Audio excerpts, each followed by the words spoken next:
Tired of getting locked out of your RBC online banking account? Let's unlock the secrets to seamless access in just 90 seconds. First, double-check that you're using the correct client card number and password. A simple typo can be the culprit, so carefully re-enter your credentials.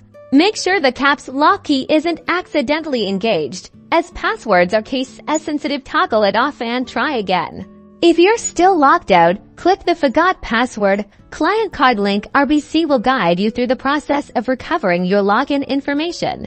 Another option is to use the RBC Mobile App. If you're already logged in on your phone, you can use it to access your accounts or reset your password. Set up two-factor authentication for an added layer of security. This makes it much harder for unauthorized users to access your account, even if they know your password.